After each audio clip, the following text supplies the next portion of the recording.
Welcome back to the deep dive. We love digging into stories, finding those kernels of truth that, well, still speak to us today. And today we're diving into a really powerful one, Elizabeth Gaskell's North and South. Right, seen through the eyes of Margaret Hale.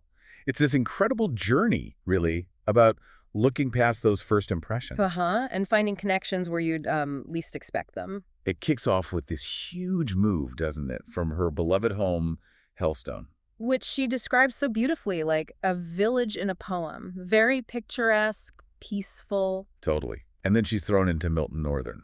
Talk about contrast. Oh, absolutely. It's all smoke and fogs, hard and prosaic looking. It's not just a change of scenery, it's like a different reality. Yeah, a whole different world. Hmm. And her first reaction is, well, quite judgmental. Understandably, maybe. She sees someone like Mr. Thornton, the mill owner. And she thinks he's basically just tainted by his position, part of this harsh industrial machine she dislikes. Exactly. But the thing is, Milton forces her to engage. She doesn't just stay aloof. That's the key, isn't it? She starts finding this human interest. Right.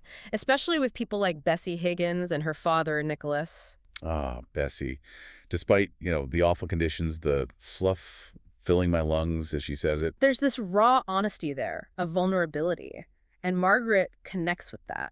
It starts to chip away at her prejudices. You see it happening. Yeah, it shows how just, wow, sharing a moment, understanding someone's struggle can bridge almost any gap. And she finds this amazing courage, too. During the strike, I mean, wow. Oh, definitely. Telling Thornton to go down and face them like a man, that's huge. Urging him to speak to your workmen as if they were human beings. It's more than just brave. It's profound. It's a plea for empathy right in the middle of all that conflict. And then there's the lie she tells to protect her brother. Complex stuff. She feels the shame, but also this sense that she'd done a woman's work, something necessary, protective. Which leads to that central question, really. How do you find common ground when everyone seems pitted against each other? Masters versus workers. Always running each other down, as the book says. And Thornton's journey is just as important here as Margaret's. Yeah, he starts off seeming very hard reasoning, Yes. all business. A bulldog, Higgins calls him, sees his interests and the workers as the same. But from his perspective. But then something changes in him, too. Well, Nicholas Higgins points it out. He finds that Thornton has a soft place, a tenderness in his heart. It's there, underneath. And that moment when Higgins waits for him for hours. Yes. And Thornton chooses, maybe against his usual logic, what Gaskell calls a diviner instinct. He offers Higgins work, despite everything. It's not pure charity, perhaps, but it's definitely more than just cold economics. It's a recognition of shared humanity. A glimpse of a different way things could be between them. And it builds towards that really core idea in the book. God has made us so that we must be mutually dependent. It's not just about needing each other for work or money. No, it's deeper. It's about how we influence each other, how our lives are kind of interwoven, whether we like it or not. Even Higgins, who saw Thornton as just the master, eventually accepts his help. He sees the man, too. Yeah, it's a powerful case for interdependence, not as a weakness, but as like the fundamental truth of society.